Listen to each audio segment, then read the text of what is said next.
Pada sidang sengketa PHPU di Mahkamah Konstitusi pada hari ini, tim kuasa hukum Paslon 03 juga membawa saksi ahli yang merupakan mantan anggota KPU Provinsi Bali dan juga mantan anggota KPU RI, yaitu I Gusti Putu Arta. Dan dalam kesaksiannya atau argumentasi yang diberikan kepada Hakim Konstitusi, Bapak Putu Arta menyampaikan beberapa poin-poin argumentasi yang menunjukkan ketidakabsahan pendaftaran Gibran Rakabuming Raka sebagai cawapres di KPU. Langsung saja saya akan berbincang dengan Pak Putu Arta. Pak Putu Arta, ini ada beberapa poin yang tadi kita sama-sama saksikan begitu pada saat pemaparan argumentasi. Ada poin proses pencalonan dan juga dibarengi dengan jenis pelanggaran. Itu ada beberapa poin. Pak Putu Arta, kemudian apa yang kemudian membuat Anda yakin sebagai saksi ahli begitu bahwa memang pendaftaran Gibran sebagai cawapres ini seharusnya tidak sah begitu menurut aturan dan hukum? Ya, yang belum mengemuka dalam persidangan-persidangan sebelumnya dan baru saya sampaikan tadi sebagai satu fakta baru adalah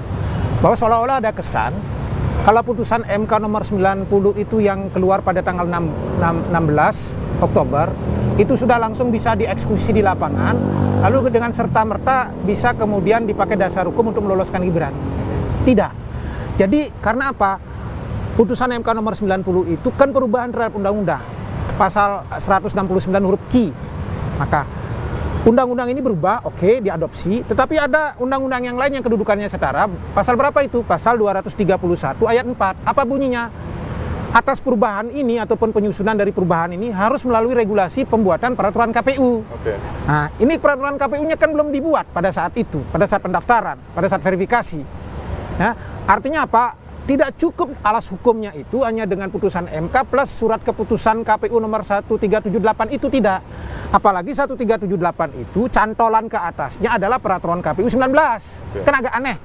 1378 mengatakan bahwa boleh 40 tahun atau dan sedang menjabat dalam jabatan politik termasuk hasil pemilihan kepala daerah. Tapi di peraturan 19 kan hanya umur paling rendah 40 tahun.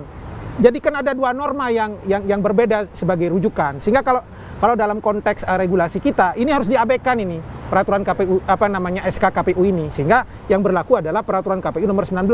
Karena peraturan KPU nomor 19 yang berlaku, maka kemudian Gibran tetap masuk diterima, tetapi begitu verifikasi berkasnya harus dikembalikan. Belum cukup umur ini. Nah, gitu loh.